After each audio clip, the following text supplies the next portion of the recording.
Guys, welcome back to another blog. আমি আবার চলে এসেছি আমার যে নতুন ব্লগ নিয়ে। আষাঢ় মাসের সময় তোমরা সবাই জানো রথযাত্রা হয়, এখানে পুরীতেও রথযাত্রা হয়, এখানে আমাদের বাড়ির পাশে পুকুরহাটে রথযাত্রা হয়। আমরা এখানে প্রতি বছরই আমাদের ঘরে ছোটো রথ বানানো হয়। আমার আর ভাইয়ের যে একটা লোহার রথ আছে সেই রথটাই বানানো হয়। সেই প্রতি বছর আমরা সেই রথটাকে সাজাই এবং সেই রথটাকে অন্য একটা জায়গায় নিয়ে যাই। দিন ধরে সেই রথের ফুল এবং যে কাপড় টাপড় লাগানো হয় রথে, সেরকম করা ছিল। আরও কাজ বাকি আছে, আজকে আরও ফুল লাগানো বাকি আছে, তোমাদেরকে দেখাবো ফুল লাগানো কাজ হয়েছে। যেগুলো আমাদের গ্রামেও একটি রথযাত্রা হয়, সেই রথযাত্রা আমি ব্লগটা বানাবো। আমাদের সেখানে যখন রথ বানানো হবে তখন ব্লগটা বানানো শুরু করবো। এখনও বানানো শুরু হয়নি রথটা। রথ যখন শুরু হয় তখন দুদিন আগে থেকে রথ বানানো শুরু হয়ে যায়। ফুলারি লাগানো বাকি আছে, আমি গেলে এখনই রথের ফুলগুলো লাগাবো। আমার ভাইয়ের সঙ্গে ফুলগুলি লাগাবে। রথটা হচ্ছে তারই বর্তমানে লোহার রথটা, আমি তার সঙ্গে রথটা সাজাবো। সেই রথটাকে সুন্দর করবো এবং পরে লাইট ফাইট দিয়ে অনেক সুন্দর করে অনুষ্ঠান দেখবে আমার ব্লগটা এবং ভিডিওটা দেখবে এবং রথটাকে দেখবে শুধু কীরকম লাগে রথটা, এবং কমেন্ট করে অবশ্যই জানাবে রথটা কেমন লাগছে। রথটা ফুলারি সাজানো বাকি আছে, সেইখানে গিয়ে ঘরে দেখি ফুল টুল আছে, সব নিয়ে যেতে হবে আমাকে এখন বর্তমানে।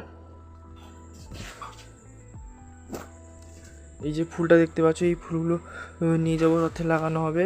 আর এখানে ফুল বস্তা আছে, আর দেখাচ্ছি তোমাদেরকে। এর মধ্যে সব ফুলারি আছে, সব ফুলারি লাগানো হবে। গিয়ে সেইখানে সব ফুল টুল লাগানো হবে, গিয়ে যাচ্ছি, চলো সেখানে গিয়ে দেখা। এই যে রথটা দেখতে পাচ্ছ, এই রথে ফুল টুল লাগানো হবে। আমি আগের বাড়ি কালকে ফুলটা লাগিয়েছিলাম, আরও ফুল লাগানো বাকি আছে, সেগুলো আমি ঠিক করে দিচ্ছি। এই রথটা হচ্ছে কাঠের রথ না, এটা হচ্ছে লোহার রথ, যা এটা 2-3 বছর আগে আমার কাকুটি বানিয়ে নিয়ে এসেছিলো। বর্তমানে তোমাদেরকে আমি কাছে নিয়ে গিয়ে রথটাকে দেখাচ্ছি। দেখো ভিতরে পুরো ফুল দিয়ে সাজানো বাকি আছে, আরও বাকি আছে। আর উপরের দিকটা কাপড়ের লাগানো হয়েছে, সাইডে ফুলও লাগানো হয়ে গেছে এবং আরও ফুল লাগানো বাকি আছে। এবং ফুলদানিগুলো দেখো লাল, যে লাল ফুলটা হচ্ছে আমার, আর এই ফুলগুলো হচ্ছে ভাইয়ের। ফুলদানিগুলো প্রায় দেখতে ভালো লাগছে এবং সামনেও ডিজাইনটা অনেক ভালো লাগছে। তোমরা অবশ্যই কমেন্ট করে জানাবে ফুলগুলি দেখতে কীরকম লাগছে। এই যে সামনে যেটা গোল মতো, এটা কিনে আনা হয়েছিলো, 10 টাকার মতো নিয়েছিল। এবং তোমরা ভালো করে দেখো, এবং উপরেরটাও ফুল লাগানো হয়ে গেছে। তোমরা এবার সাইডে একটু দেখে নাও, সাইডে আরও ফুল লাগানো বাকি আছে। নিচের সাইডে পোর্শনটা একটু বাকি আছে, যেমন দেখতে পাচ্ছ শোল লাগানো আছে, ওখানে ফুল লাগানো হয়নি, আরও ফুল পড়েছে, লাগাতে হবে। আমি পিছনে নিয়ে গিয়ে তোমাদেরকে পুরো রথটা দেখাচ্ছি, তোমরা শুধু রথটা দেখো। এবং ফুল লাগানো বাকি আছে, আরও নিচে ফুল সব পড়েছে, মালা আরি। রথটা ভালো করে দেখে নাও, উপর থেকে নিচ পর্যন্ত পতাকা আরি সব লাগানো বাকি আছে। এখানে আরও ফুল আরি আছে, সব লাগাতে হবে। তোমরা যে হাতে পতাকাগুলি দেখছো, এগুলো সব পতাকারই সব লাগানো হবে। যে ধ্বজারি, এই যে লোহার রডে লাগানো, সেগুলো লাগানো হবে সব।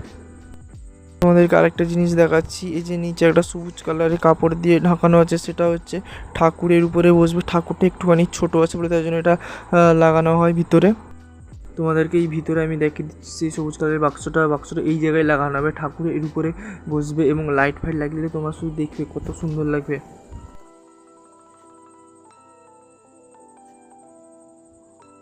তোমরা সবাই দেখলে তো এখন ফুল টুল সব লাগানো হয়ে গেছে, আরও ফুল লাগানো বাকি আছে, সেটা আবার পরে লাগানো হবে। কালকে বা পরশু দিনের দিকে এই ফুলগুলো লাগিয়ে দেওয়া হবে। সবাই তো দেখলে ফুল টুল সব লাগানো হয়েছে, আবার পরে দেখাবো যে ফুলগুলি আবার কখন লাগানো হয়েছে, এবং লাইট টাইট সব দেখাবো তোমাদের সঙ্গে। রথটা পুরো সাজিয়ে দেবো তোমাদের সামনে।